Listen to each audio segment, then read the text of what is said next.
All right. Come on, snatch it up. Yes. Yes. Oh, goodness. I feel like we need some music. Everybody chill. All right, great. I'm trying. I know we said no informalities, but I got to give a little intro. Shout out to Play Out NYC for putting this together for Lesbian Visibility Day, giving us lesbians some visibility, because we're obviously not seen enough when we're out in public, being coddled, being fucking catcalled and shit like that. But that's not the type of lesbian visibility we're talking about today. We want to truly be seen, right? And not just for the beautiful, wonderful sexual vibes we give off. Right. I just want to put that out there. Like, I can't blame people and shit like that. You can't fault them, sis. I mean, we cute, but we got other stuff to offer. Hey, we got other stuff going on. You know what I mean? But yeah, thank y'all all so much for agreeing to be here, especially those that personally asked to be here. I appreciate y'all and love y'all for giving us time. But yeah, we're going to be talking about being lesbians today. We have a whole day for us. Yeah. We do. I mean, why not, right? Absolutely. How's that make you feel? I mean, I was surprised. I was like, we get like respect like that. Like we got a whole day. We got a whole day. Yes. Yeah. I like it. Yeah. I love it because of the fact that we do get a chance to, like she said, show other sides of us. A lot of times people get so focused on who we're having sex with, they don't take time to get to know us. And it gives us a lot of opportunities just to show how brilliant we are, all the things that we can do. And, because we're running companies, we're doing all these things, but it's often not talked about. So I love it. Can we normalize get out my sheets? Like you have no business. That's a hashtag we're gonna start. We're gonna do that. We're gonna do that. Yes, we're gonna do that. Like, I love it. Belong to me. I purchased them from Amazon. They belong to me. You don't have any rights to any of these sheets. Stop. Why are you so worried about it? I need you to get on your life. Can you do that for me? Exactly. If I wanted you to know about that shit, I would have you check my reviews. Let's talk about that. Yeah, I'll put that on the piggy bank. Yeah, write that down for sure. Yeah, I am. Before we get ahead of ourselves, let's make sure we do our intros, y'all. Okay. Time to represent. Hey. We got the flag behind us. Oh, I love it. It's so pretty. We got lesbians in the building. Hey. Where y'all at?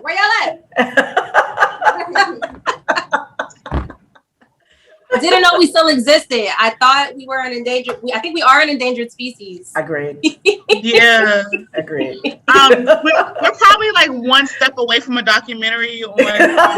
Oh no! Where did the lesbians go? Right, they'll be showing us in our natural habitat, Home Depot, went home. Stuff, right? Them bitches went home. They were scared. We went home. All right, so Sean, let's start with you. Hey everybody, I am Sean Crenshaw and I am the CEO of Crenshaw Creations and I own the site BeTrueBU.com. It's a site for lesbian dating and so I'm happy to be here. Nice. It's a site for lesbian dating and not just lesbian dating. Not just lesbian dating, but it celebrates women of color who are in the LGBT community. So it's specifically for that. And it doesn't mean that everybody can't join, but we celebrate us all day and every day on our site. Yep, absolutely. Out here giving us chances, y'all. Giving us chances. Sean, one more thing. I always make you drop that stat about like how often people of color are chosen. Okay, so overall, just when it's just everybody on the site, on a regular site, people of color are chosen 13% of the time, which is insane because we're a beautiful people. And so that was one of the reasons I created the site so that we could be first choice. So yeah, it just doesn't make any sense. But when you are put in a situation where you're compared to other races and what's considered pretty and what's not considered pretty, we get chose less, unfortunately. But absolutely. But that's more for me. That's more lesbians for me. It's okay. I will choose choose them. I will choose them. It's okay. We're gonna fix that. That's all right. What were you saying, Ashley? I got nothing. Oh, I thought you started to say something. I did, but I got nothing now. All right, Ashley, introduce yourself, please. My name is Ashley Janine. I am founder and CEO of Super Homo Every Day. With Super Homo, we just believe in being super at everything that you do, whether it's homo or bisexual or queer or whatever the fuck you identify as. That's your thing. Just be great at it. I also am partner of Deviant Film, co-host of Deviant TV. Please look at our last videos and all the things.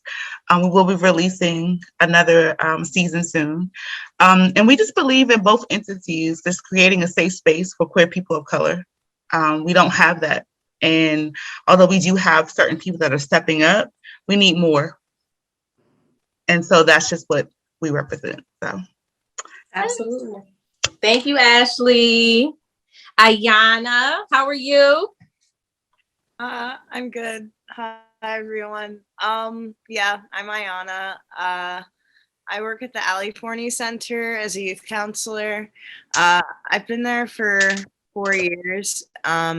It's LGBT homeless shelter for like youth ages like 16 to 25.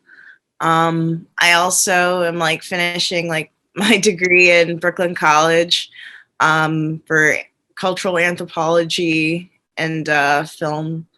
And before COVID, I like used to DJ, and now I'm just waiting for COVID to end. Absolutely. Multi-talented. Hey, that was a lot. You guys do some wonderful, wonderful work, like for real.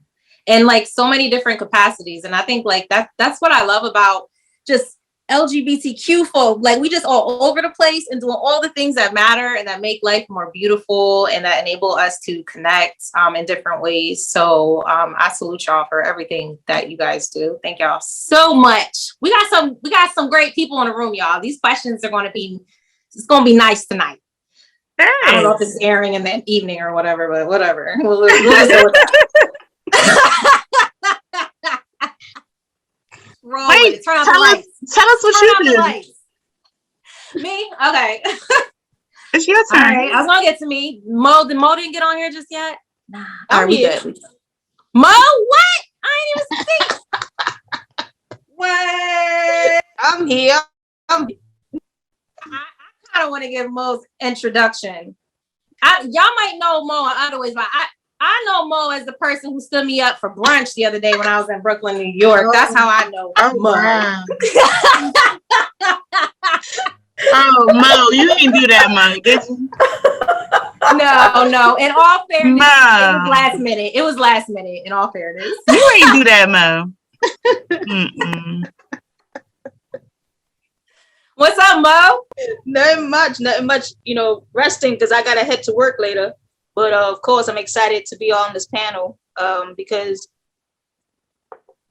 we are look like we're almost invisible. And it's really sad to say that. So lesbian visibility is very important. So I'm excited to be here and still speak about us.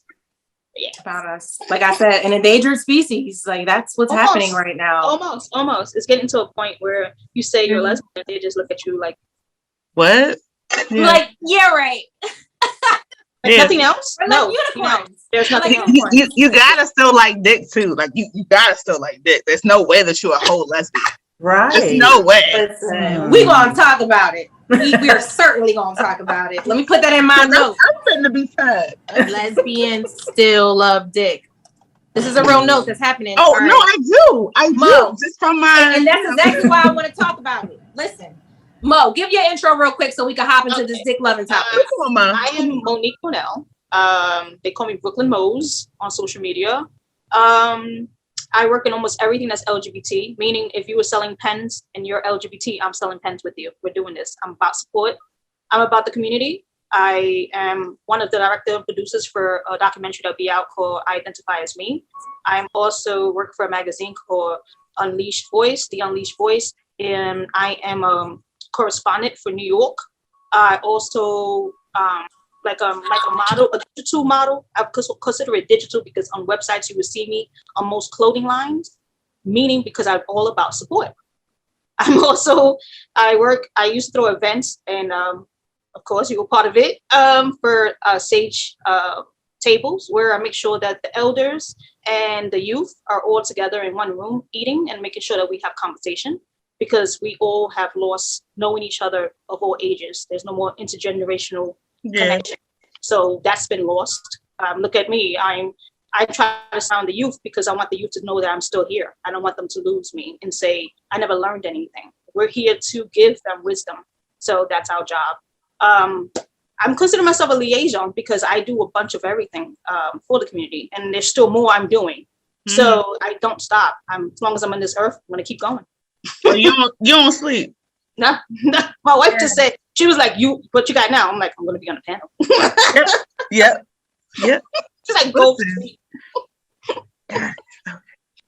Yes, yeah. Mo is highly integrated. First of all, sorry for that goddamn, I don't know what that was, a truck backing up. Mo is highly integrated in the community and does a lot of work. Mo's one of those people that you actually see out doing what they talking about they do, and is always sharing a positive message. So Mo, I actually, I met you, it's been like, we've been following each other probably for like 4 years now or something, but I met you about like 2 years ago at Pride, and it was a beautiful time. And that's what I love about the people that I connect with. Like, we not only can we like really kick it and like work together, but we can like vibe together. So thank y'all again for coming out to talk about this lesbian visibility, which we're on the topic of lesbians loving dick. Like it. All right, I like it so we're gonna do a lot of devil's advocate type shit. All right, so because we got to get all of the different perspectives. So traditionally, the term lesbian, I guess, was meant to define women who love women, right? And we're gonna even take it a step further. If you want to take it way, way back, now, we embrace it as women who love women as a society. But we know there's a lot of people who like to fine tune these definitions, and they're like, oh, that doesn't include trans women, things like that. Now we're embracing it as women who love women, period. So with that definition being in place, whenever we're asked, like, okay, like, do lesbians still like dick? Is it okay if a lesbian still takes dick, seeks dick, all of those things? Automatically, I guess, and again, traditionally, we're taught to think that no, like, once you decide that you want to be with someone of the opposite gender, then you are no longer able to claim this particular label. So I'm gonna let y'all go ahead and take that. Ashley, you define as a lesbian, right? Yeah, I identify as a lesbian. I'm a feminine lesbian. You know what I mean? So, like, and don't get me wrong. Like, I've had my fair share of feminine women as well. I love it all. It's beautiful. But what I will say, as far as what you're talking about, you can't just say because I identify a certain way that my organisms don't still work how they're supposed to. I'm still a woman. I still have a G-spot. I still have all the things that make up when it comes to like gratification. And so it doesn't mean that has to be negated because I choose to love someone that, you know what I'm saying, is not a man. Like, the straps are there for a reason. The fingers are there for a reason. There's gratification in all different types of ways and elements. And it doesn't mean that just because I identify as a lesbian, that my orifices don't stand to get met. My needs don't get met. Like, that's not okay. I mean, I can totally respect that. I totally agree, and it's sort of about it's about a preference. For me, I'll pass. Thank you, but no. But I get. But I'm never gonna say that somebody else that wants to do that is not a real lesbian because who am I to judge? I mean, it's about what you prefer. I was born with my G-spot. You know what I mean? Like, you can't just negate it. It's just there. Yeah.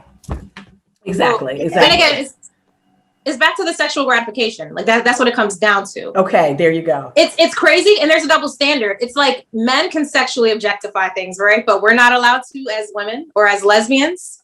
You know what I mean? Like to me, like a dick is like a dildo. Like it's fucking there. Like if it can please me, like what's good? Lesbian, and I'm a whole lesbian. I still like curved dick. Like, what are we talking about?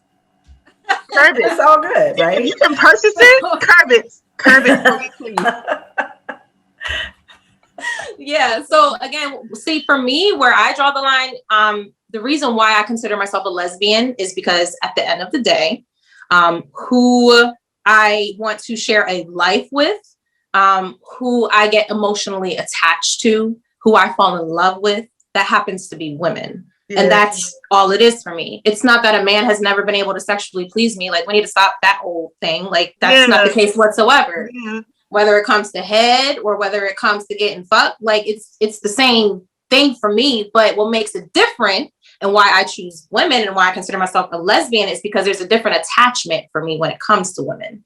But that's for me. You know, I think we have these labels so that we can count. Like that's, I think, the purpose of labels or of labels, so we can be counted. You know, we know how many of us exist out here. That way we know how we need to represent. That way we know how we need to infiltrate, things like that.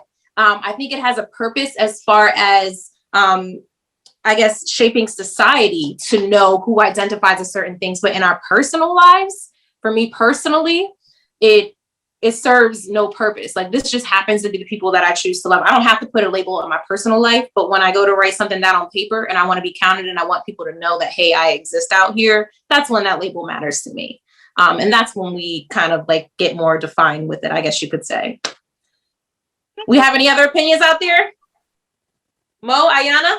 Well, you already know. I think that it is, when you say you're a lesbian, it does, you introducing yourself, you know? You're introducing yourself. If you were dating in a dating world, you will understand that I like women. I thought, but the world has evolved and the word has changed. I was just at a meeting yesterday, in a Zoom meeting, and I saw someone teaching the children that someone identifies as a man, but sees themselves as a lesbian and speaking to the youth. So that was mind blowing to me. But again, what is it I can do? Nothing. Wait, hold on. This is the world. But this is the purpose, though. As a lesbian woman, what does that mean to you, though? Like it got me to a point. Just like, am I still here? Right. That's what did to because me. you're identifying as a man and then claiming lesbianhood. Correct. And teaching the youth. So it really got to me. Like it got to me. Like it's that is confusing. It is. Yeah, so the world is evolving into a way that I'm almost lost. I'm trying to grasp it. Yeah, me too. Yeah. I'll be 35 this year, and I'm really still trying to grasp onto all the fucking terminology. And I'm like, listen, I'm out here, I'm creating safe spaces for all of us. Like, but bitch, like you got me. I'm flustered. I don't know. Like, what are you doing?